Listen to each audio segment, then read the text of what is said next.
You have an idea, a flash of pure inspiration that feels like a gift. For me, that gift arrived 20 years ago, a creative download I call the calligraphy cats.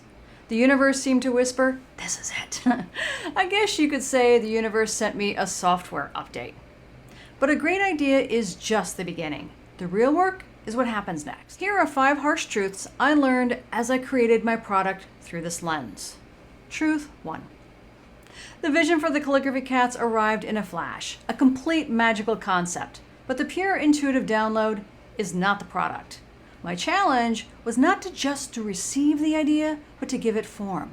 The real work was in translating that expansive intuitive energy into a contained practical illustration line with ink and paper, all without losing its soul. Beyond defining the original illustrations, I expanded my product line into prints and blank note cards. I'm pretty sure it was version 1.0 because there were a few bugs to work out. Magic is truly in the translation. Here's what I learned. There's a gap between divine inspiration and physical manifestation. I learned that a successful product requires a form of editing. Michelangelo once said, "I saw the angel in the marble and carved until I set him free."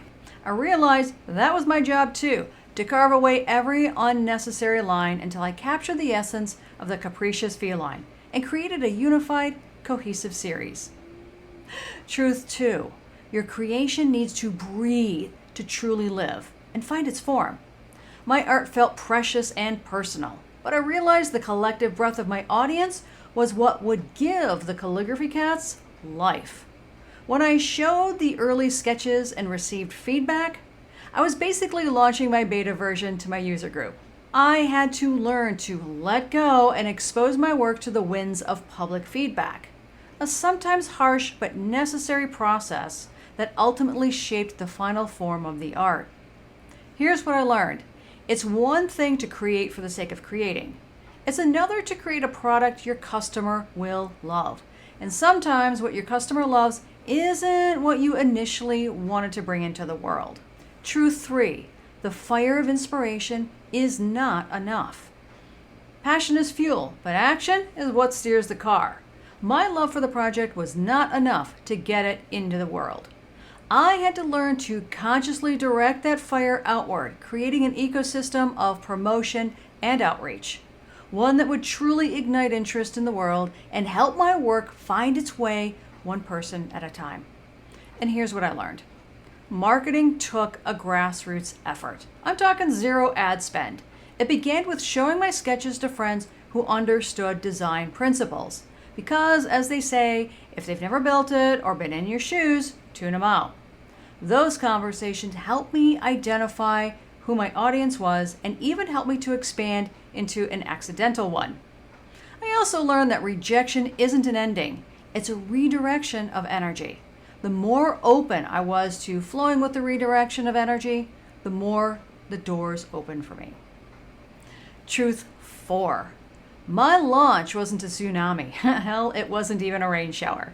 I dreamed of a grand launch and viral success, but the truth is a product finds its people in a slow, patient tide. Instead, the calligraphy cats found their way to their people slowly, one by one, much like the cat distribution system we all know and love. The journey required me to trust that quiet, steady flow and know that the right people would eventually find their way to the products. Here's what I learned. I learned to release my attachment to a specific outcome and find peace and patience in the process. I came to terms with the fact that I wasn't going to have a sponsor to host a grand gallery opening in New York City. That wasn't in the cards for me. What was in the cards was courage to build my own path with a journey that provided me with loads of encouragement and soulful connections that were always meant for me. Truth 5. The work is a living thing that requires constant tending, like a garden. Creating the first few illustrations was just the beginning. The product itself, from printing, packaging, to fulfillment and customer service, required nurturing long after the art was finished. Here's what I learned. I realized my role wasn't just to create, but to tend to the work long after it was finished. Basically, bug fixes and software updates never end. It can be boring and unexciting for sure. I learned that the art of creation is also the art of daily tending.